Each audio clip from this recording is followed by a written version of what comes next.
Hey there, this is Alexis Knight. You ever scroll through your feed, see a headline, and think, that can't be real? Or maybe you completely freak out. How about this? A girl in a wheelchair who could walk.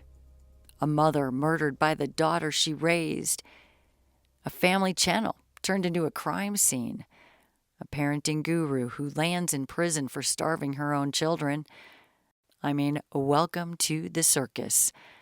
I'm Alexis Knight, your backstage pass to this freak show. This isn't true crime the way they package it on streaming. This is true crime in real time. This is about what people believe, even when the facts say otherwise. It's about how the court of public opinion, not the legal system, decides who walks free and who gets crucified. Today, here in this episode, I'm going to start with Gypsy Rose Blanchard. I know you know her. Most of you should know her. But what you know is old, okay? She didn't just get out of prison. This woman got famous. Book deal, TV deals, influencer level attention. And the second she touched daylight, she became something most ex-cons don't. She became a brand. Was she a victim? Absolutely. But what's she doing with her freedom? Because it's not quiet. It's not private. It's curated. It's calculated. And oh boy, is it monetized. And it's raising questions people don't want to ask. Can you cash in on trauma? Do you deserve a platform just because people feel bad for you? And what happens when your pain becomes profitable? That is going to be part one, okay? The after of Gypsy Rose, all right? And then we're going to head to Ruby Franke. You probably know her. Well, if you're a mom and you are involved, some of you may not understand this story or know about it. She's the YouTube mom who made a living telling people how to parent while her own kids were duct taped and starving. She pled guilty. She's locked up. But the story doesn't end there. Just like Gypsy Rose, this woman still has followers. She is still manipulating from the inside. And now we're finally seeing the fallout.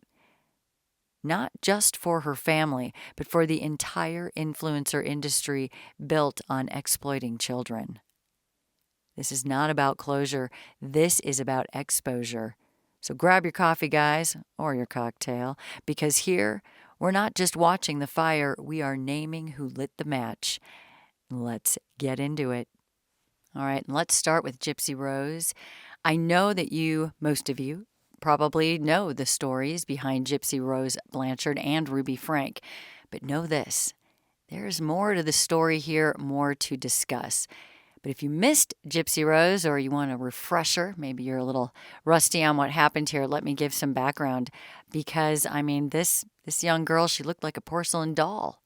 She had big eyes, a very sweet smile, soft voice. She wore tiaras as a girl, Disney shirts, lots of wigs. Her mother, known as Dee Blanchard, pushed her around in a wheelchair and told anyone who would listen her daughter was dying. Leukemia, muscular dystrophy, seizures, vision problems, lots of things. The list was endless, and it was terrifying. It was endless, yet somehow believable. Gypsy Rose did not go to school. She didn't have any friends. She didn't question why her teeth were rotting or why her body didn't match the age on her birth certificate. Because Dee had a script. And Gypsy was locked in it, playing the role of a dying child on command. The story was airtight, and everyone bought it. The doctors, the neighbors, the charities, even Habitat for Humanity, who built them a free pink house in Missouri. But behind that front door, things weren't just strange, they were straight up criminal. Gypsy Rose was never sick, not once. Dee shaved her head to make her look like a chemo patient, faked her medical records, dragged her to hospital after hospital, convincing doctors to perform unnecessary procedures. And it worked. We're talking feeding tubes, medications, surgeries, all for conditions that Gypsy did not have. Wow. This was not overprotective parenting. This was Munchausen by proxy, cranked up to a psychotic degree. And Dee Dee, she didn't stop there. She told Gypsy she was mentally challenged, told her she had the mind of a 7-year-old, and she isolated her, controlled her food, her internet, her thoughts. She kept her legally incompetent.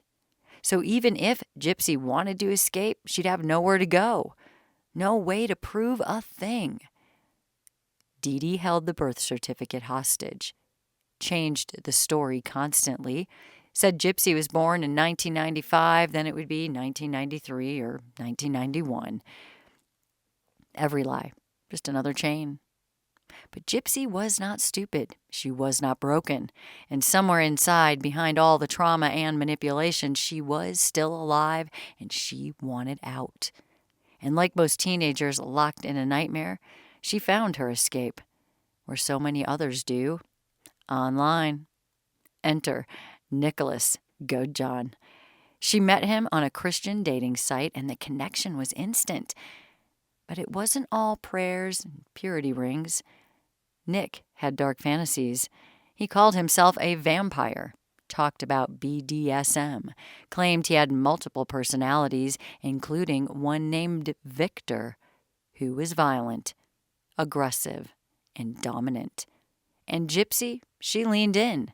After all those years of being told she was weak, stupid, and helpless, suddenly someone wanted her and listened to her and saw her as powerful. It was intoxicating, as you can imagine. I mean, they started plotting, though. That's when this all starts. Secret online messages turned into phone calls, then into sexual role play, and then into a plan. Kill Dee Dee. The only way out, Gypsy believed, was blood, so she gave Nick permission to do it. Told him exactly when and how, and in June of 2015, he showed up. Not to rescue her, not to sneak her out, but to murder her mother. He walked into their home with gloves, a knife, and zero hesitation, and Gypsy waited in the bathroom with her hands over her ears while Nick stabbed Dee Dee 17 times in the back. She died in her bed, surrounded by Disney toys and prescription bottles. Her final moments were silent. No witnesses, no help, no resistance. Because Dee Dee was sleeping and her own daughter had handed her to a killer. Then Gypsy packed a bag, grabbed some cash, and fled with Nick. They mailed the murder weapon to his house, took a Greyhound bus like it was a vacation, and just days later the internet exploded. Because Gypsy didn't disappear quietly. She posted on Facebook from Dee Dee's account the status update that blew the lid off this entire story. It read, "That bitch is dead." It shocked the town. Everyone thought Gypsy was missing, maybe kidnapped, maybe dead too. But she wasn't. She was at Nick's house in Wisconsin, eating brownies and watching movies. When police knocked on the door, she opened it with no hesitation. She was standing and walking and smiling, fully healthy. The cops couldn't really understand what they were looking at. The girl in front of them was not sick, was not disabled. She was 23 years old and had just orchestrated her own mother's murder. And the question that followed was one no one could answer very easily. Was she a victim, or was she a killer? The public did not know what to do with it, and for years people had donated money, built her a home, cried over her story, and now they were learning it all was a lie, and a bloody one at that. But it wasn't so simple. Dee Dee was a manipulator, a master liar, a woman who mutilated her own daughter to keep the gifts coming. Gypsy wasn't just tricked, she was tortured. But still, she planned a murder, and she did not run. She didn't call the cops either. She weaponized her boyfriend and let him do the dirty work, and then she posted about it on Facebook like it was a joke. The prosecution had a mess on their hands. I mean, how do you sentence someone who's both abused and complicit? Well, enter the Menendez brothers. Check that episode out from yesterday, guys. Things are going on there. But anyway, back to this. Gypsy was charged with second-degree murder. But instead of going to trial, she took a plea deal, 10 years in prison. Now, Nick was not so lucky. His case went to court and he was convicted of first-degree murder, life in prison, no parole. So that's it for Nick. I mean, that was short-lived. The media circus was immediate. HBO ran a documentary, Mommy Dead and Dearest. Then came the dramatization, The Act, on Hulu, with Joey King as Gypsy and Patricia Arquette as Dee Dee. Suddenly, everyone had an opinion. I mean, was she justified? Was it self-defense? Was she just a broken kid doing the only thing she could? But through all the noise, Gypsy stayed quiet. For years, she sat behind bars and said almost nothing. Until recently. Now she's out. She was released from prison in December of 23, early after serving 8 years, and instead of hiding from the spotlight, well, she walked right into it. Hair done, makeup done, brand new nose, Instagram ready. She was married, giving interviews, talking documentaries, planning a book.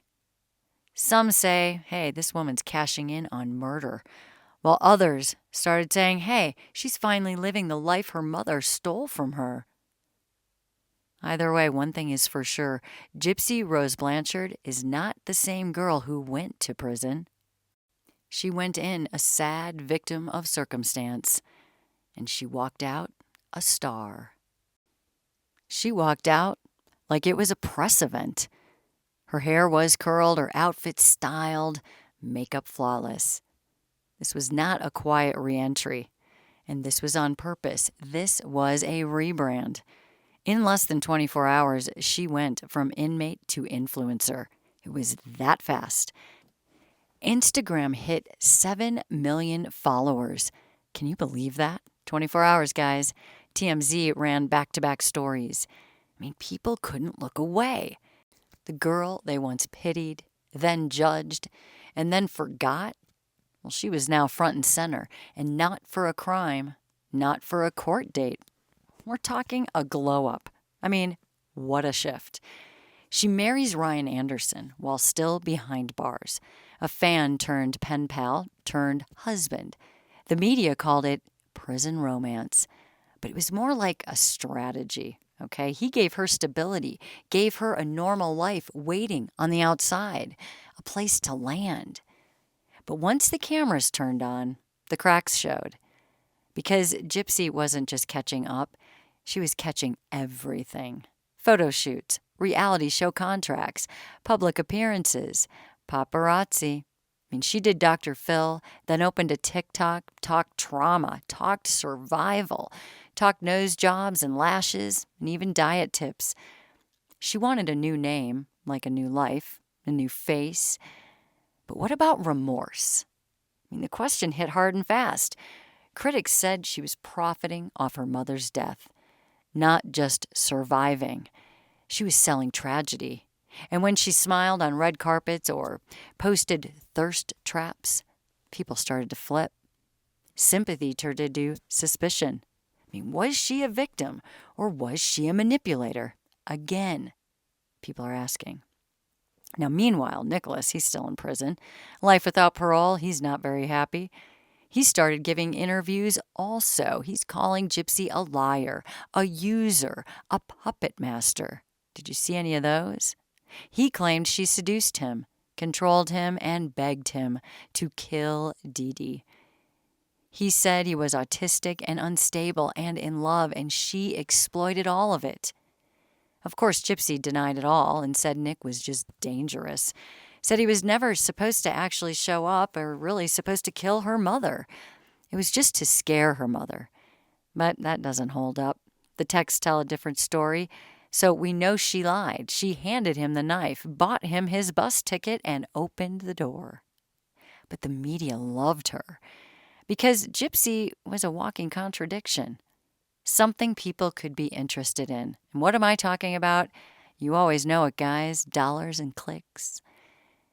Gypsy was soft-spoken and savvy, kind of childlike, but calculating.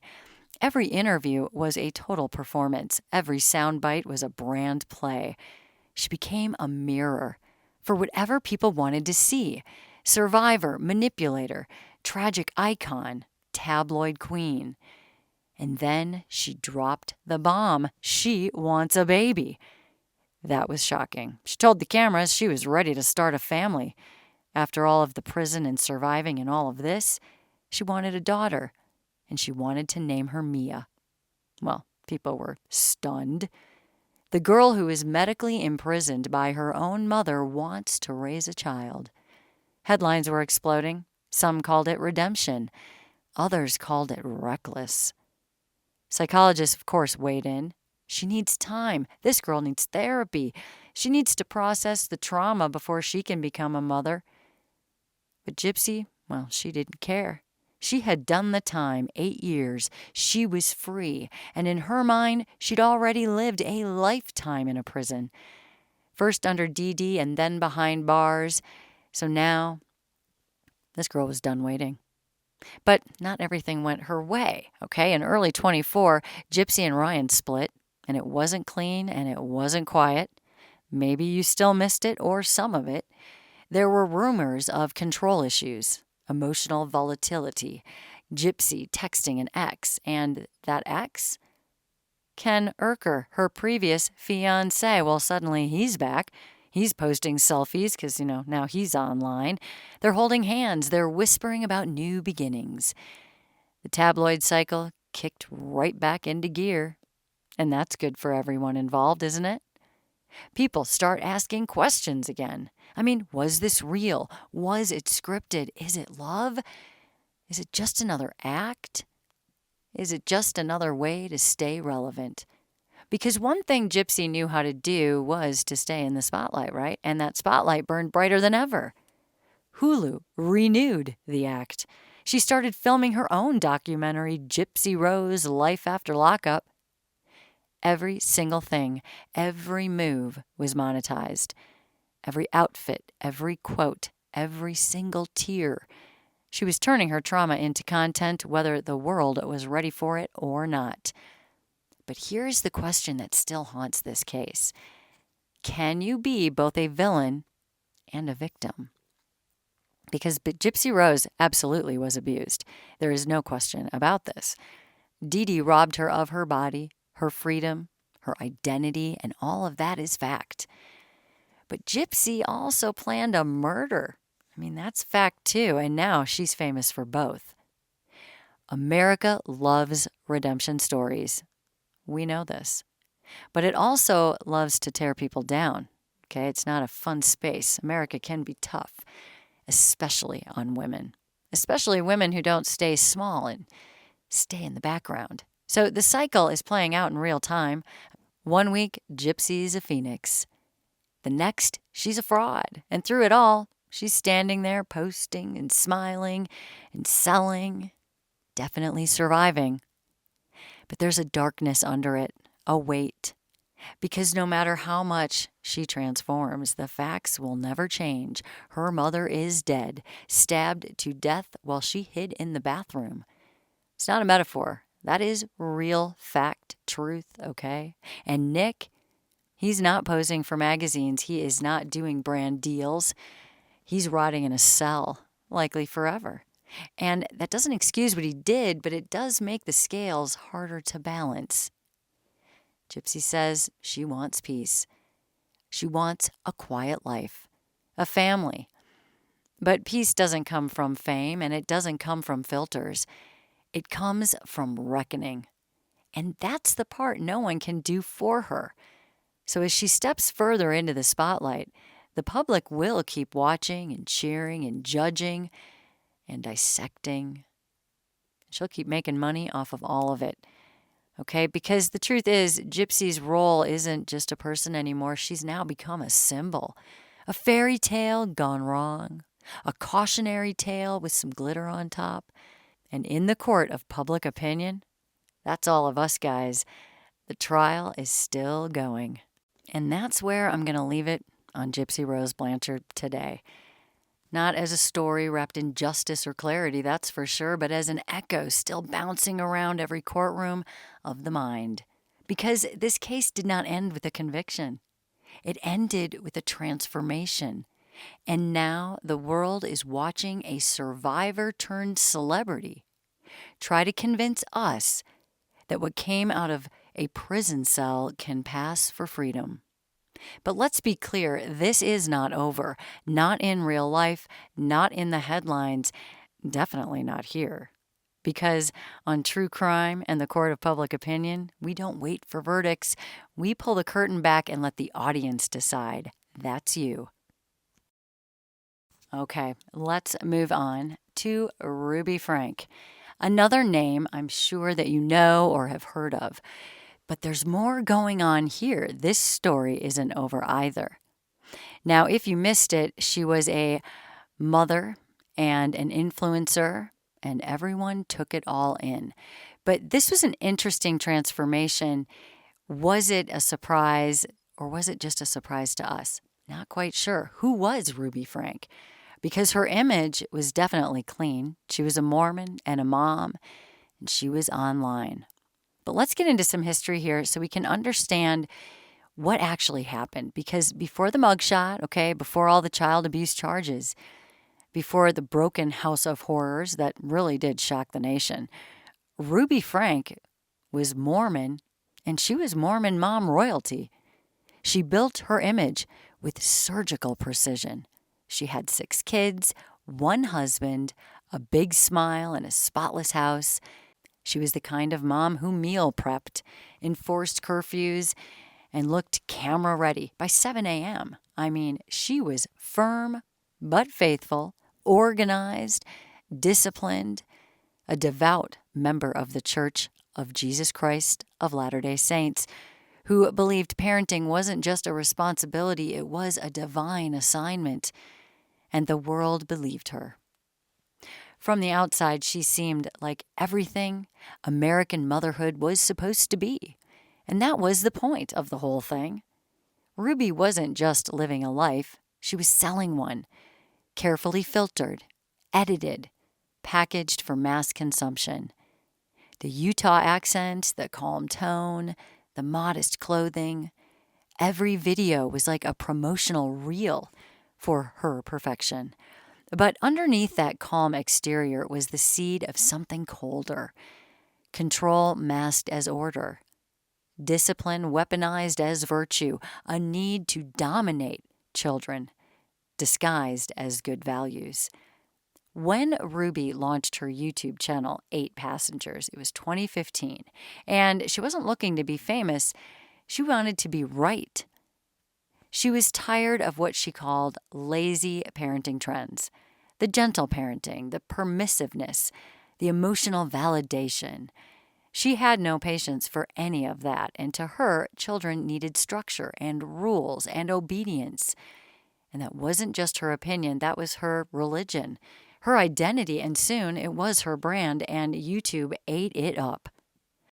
Her videos featured early wake-ups and chore charts, homemade lunches, they had prayer time, strict house rules. But unlike some family vloggers who focused on the fun and the chaos of big families, her tone was clipped. Her expectations were high. There was no playfulness, no softness, just enforcement. And it wasn't long before her approach drew attention. Okay, parents across America, particularly in conservative and religious communities, they gravitated toward her like she was a prophet. She validated everything they believed, that children today were entitled, that tough love was biblical, and that good moms do not bend, they enforce, period. Ruby became a mirror for millions of women who felt exhausted and unseen or overwhelmed, and her content told them, you are not too harsh. You're just doing what needs to be done. And that was dangerous. Because with every view, every subscriber, every comment praising her as a model mother, Ruby's confidence was growing, and so did her control. Because soon, she wasn't just parenting on camera, she was punishing on camera. And not just punishments, we're talking public shaming. She'd film herself confronting her own kids. She would lecture them. She would mock them, question their honesty, deny them food, take away their comfort items. And she put it all online. And to her, this was discipline. To her followers, it was structure. But to trained professionals watching in the background, this was emotional abuse happening in plain sight. But still, Ruby did not stop. In fact, she doubled down. When critics emerged, she brushed them off as soft or worldly or misguided. She insisted her kids would grow up strong because of her rules and that they would thank her one day. She stood behind her decisions even as her kids began to visibly flinch and emotionally retreat and withdraw into themselves, again all on camera. There was no space for rebellion in Ruby's world, and definitely no room for vulnerability. But here's the thing. Ruby Franke didn't create this image out of nowhere. She came from a community that actually rewarded it. In the Mormon culture where she comes from, the nuclear family is sacred. The home is the domain of the mother. Order is not optional, it is ordained. And while plenty of LDS mothers parent with love and flexibility, Ruby's interpretation was rigid, almost like military. Her faith reinforced her authority, and her followers, many of them Latter-day Saints, reinforced her righteousness. This wasn't just a parenting style, this was a theology of control. She believed it was her spiritual responsibility to mold her children, to break their will if she needed to. She wasn't teaching them to be independent, she was teaching them to obey. And over time, the line between obedience and submission began to blur. That's when the family fractures began. Viewers started noticing something was off. The older kids looked hollow-eyed. The younger ones seemed scared to speak freely. And Ruby, she became more and more defensive. She began pulling back from traditional family vlogging and leaning harder into the so-called truth-telling, and eventually she stopped featuring some of her children altogether. But the public didn't walk away from this, and these changes, instead, they kind of leaned in. There's a deep sickness in how we consume suffering. That's what I'm pointing out here, especially when it's wrapped in the disguise of normalcy.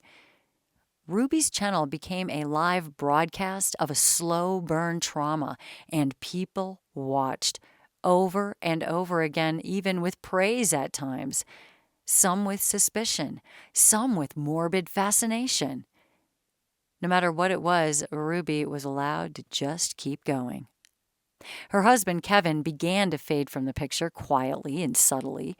He was once a co-star and smiling and supportive and involved. But as Ruby's ideology grew more intense, Kevin started pulling away and eventually just moved out, and their marriage collapsed off screen. This was a very big manipulation of Ruby, who told him it was for the benefit of their marriage for him to leave her and stay away from the children. That is how much hold she had on all of this. And she didn't stop. Instead, she finds someone new, a woman who validates everything she believes, a so-called therapist with a fixation on obedience and sin. Enter Jody Hildebrandt, a name you've also probably heard, and the stage was now set. The clean image was still intact for anyone who wasn't looking too hard, but behind the scenes, Ruby Franke was no longer just a strict mom. She was now radical, and soon she would become a criminal. But let's pause here before we get to the crimes, because this section is about the image, the curated perfection, the godliness, the maternal authority that gave her a stage and a following. Because the truth is, Ruby Franke built a career not in spite of her cruelty. She built it because of it, and it worked. She spoke to a cultural wound. Parents who felt ignored, overwhelmed, desperate. and she gave them permission to tighten that grip, and the internet gave her the microphone. Her followers didn't want nuance. They wanted certainty. They didn't want parenting advice. They wanted permission to also be harsh, and Ruby delivered it over and over again. I wonder how that rippled out into the world. It kept going until one day a child escaped. But before that window, before that duct tape, before that call to 911, Ruby Franke was still a mom. She was still sipping smoothies, still telling the world that her home was filled with love and that her methods were God's work. She was never questioned, never stopped, and never held accountable because she looked like the deal. And she sure did. And that's what makes her one of the most terrifying mothers on the internet. The internet helped produce this facade. And it's not just happening with Ruby Franke. She is shut down, as she was. But there are others still out there going every single day. And as I move on here, how much has Ruby really been silenced? And because Ruby Franke did not disappear when she went to prison. All that silence, if you watch the videos of when she was arrested and in the interrogation room, this woman does not speak and does not express a thing. But then she gets to prison and she transforms. So with, Gypsy Rose, she comes out and becomes something different. And now we have Ruby Franke going in and becoming something different. She's transforming, and not really in the way most people would hope, okay? There was no breakdown, no sobbing apology, no reckoning with the damage. Oh no. Ruby Franke walked into that cell with the same controlled posture, the same tight-lipped certainty, and the same chilling belief that she was still right. The Utah State Correctional Facility, where she is serving her sentence, is a far cry from the spotless home she once curated for YouTube. But Ruby adapts quickly. She's not loud. She's not falling apart. She's organizing. According to multiple sources from the inside, Ruby has settled into a routine that mimics her old life as much as possible. She wakes up early, structured days, and above all, a lot of writing. Yes, Ruby has become a prolific letter writer and journal keeper. She fills notebook after notebook with scripture and reflections and what some suspect is the early formation of a book. Most certainly, right? Her letters to select contacts outside the prison are not just personal either. They're ideological. She doesn't speak about her crimes in terms of regret. She reframes them as persecution. She refers to her own incarceration as a trial of the faithful, a phrase lifted straight from the kind of religious literature that shaped her worldview. This isn't humility. It's branding again. Kind of the opposite of Gypsy, right? Only she's doing it on the inside. Because she's doing it on the inside. Ruby Franke is building her comeback story from behind bars, and it starts with making herself the martyr. Former friends and family members say she's already positioned herself as chosen in conversations, someone who was misunderstood, attacked, but now refined through suffering. And in a deeply religious ecosystem, that narrative isn't just delusional, it is dangerous because it can work. One of the most disturbing developments is her continued loyalty to her co-defendant, Jody Hildebrandt, the so-called therapist who helped radicalize Ruby under the banner of spiritual truth, remains a presence in her life even now. Though they're not housed together, sources say Ruby continues to reference Jody's teachings in her own writings and conversations. She's not backing away from the ideology that landed her in prison. Instead, she is reinforcing it. Her writings reportedly use the same connections, from Jody, that language, talk of distortion, truth, sin, and accountability, that framed her abuse of her own children as righteous parenting. To Ruby, the beatings and the starvation, the isolation, they were not acts of cruelty. They were, and still are, acts of moral correction. And while prison has taken her platform, it has not taken her desire to preach. There are very strong rumors, supported by insider sources and interviews, that Ruby intends to write a memoir once she is released. The framing is predictable. A faithful mother betrayed by the world, persecuted for her beliefs, now walking the path of redemption. And I mean, let's be honest, if she puts it out, people are going to buy it. Because we live in a culture that rewards good redemption arc, even when the person never changed. Because they're giving us something. Hey, it happened. They went through the process. Who cares how they are? La, la, la. There are also whispers that she's trying to convert others inside. Not loudly. Not a, join my cult kind of thing. But in a subtle and calculated way. Using conversation. Talking about motherhood and discipline. And about truth and distortion. If you have followed her for years, and many of you are out there, you know this is classic Ruby, slowly laying groundwork. Not really for connection, it's for control. She's laying the base. And meanwhile, she's on a strict monitored list. Her communications are screened, her visitors limited. But that doesn't stop the manipulation. People have already reported that she's trying to maintain influence over certain family members through carefully worded letters, where, she avoids direct confession, but leans heavily into guilt and spiritual obligation. She has not apologized to her children. Not really. Not publicly. And according to those close to the case, not privately either. What she's offered instead are justifications, that what she did was hard but necessary, that the world does not understand tough love, that her kids needed to be broken to be saved. This mindset is still active, it is still functioning, and it is still influencing, and that's what makes her dangerous to this day. In prison, Ruby Franke does not need a YouTube channel to lead. She just needs an audience. A listener. Any vulnerable woman who doesn't feel seen.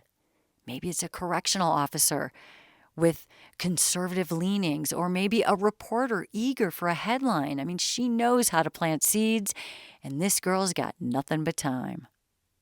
What few understand is how fully Ruby believes in her own story. She does not see herself as a fraud. That is not what happened here. She sees herself as a warrior. She is truly in her own delusion. Warriors don't regret battle. They just prepare for the next one. She's reportedly seeking approval to participate in certain programs that align with religious reentry or personal development, and not because she wants to change. We know this. It is because it looks good on paper. She needs to plan her exit. She is not stupid. She understands how parole boards work, and she's playing the long game. She's also monitoring through secondhand channels what is being said about her outside. She knows that documentaries are coming. She is aware of the headlines. And this girl is planning her life back on the outside. Now, if Ruby Franke does get out of prison early, and she might, the impact will be felt far beyond her own household. That is for sure.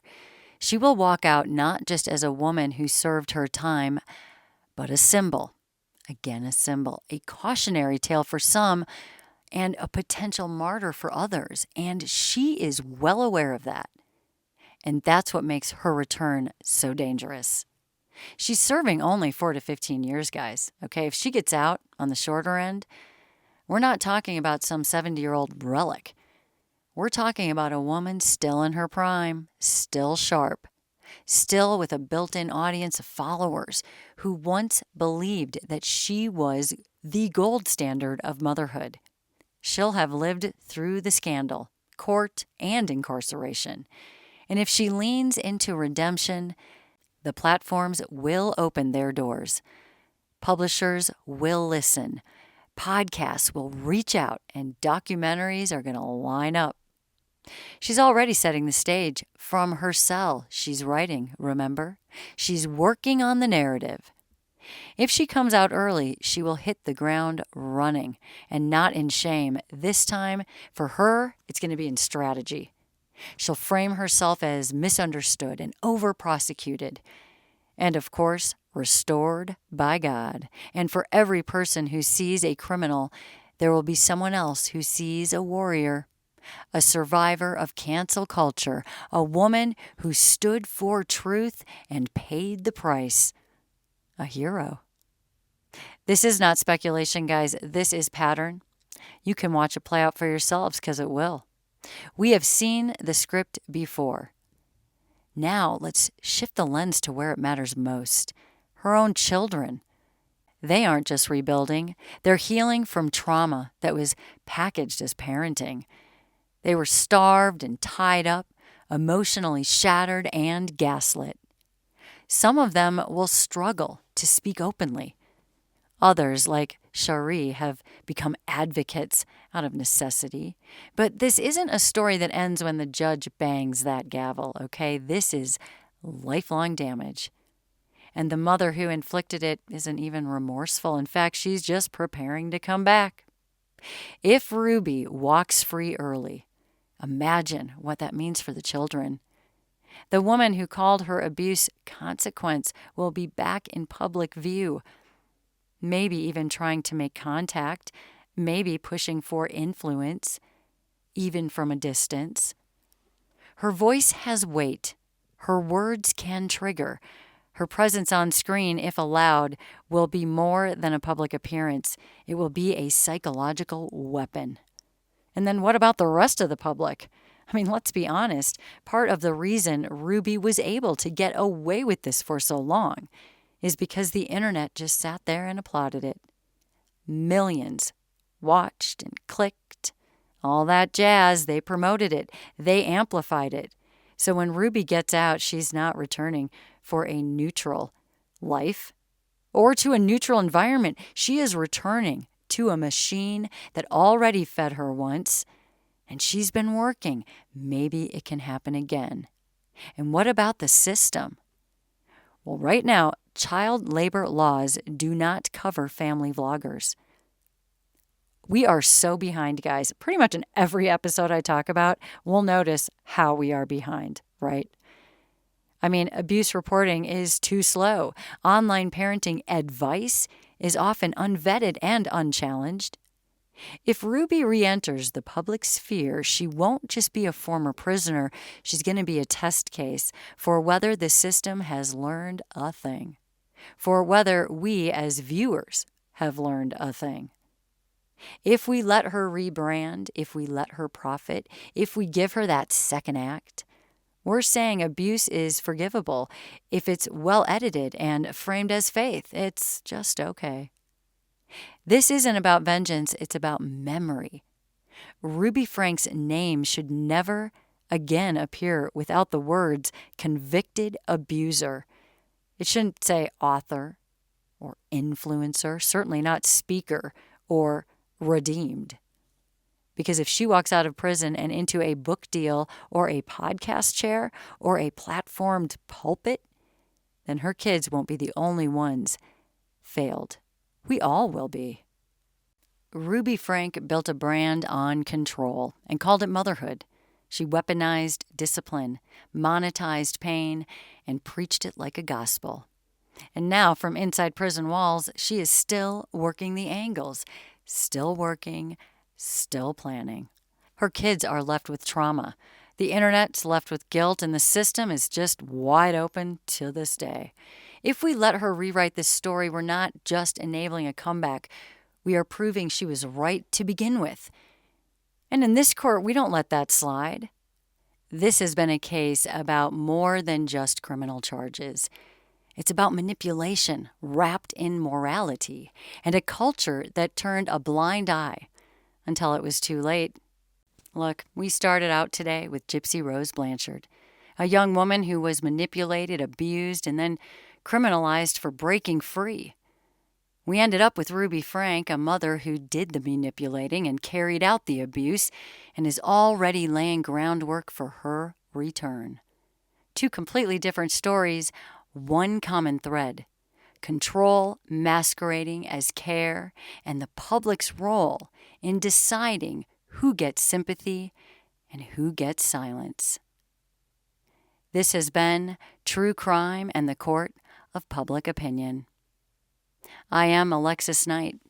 Stay sharp, ask the difficult questions, and always demand the truth.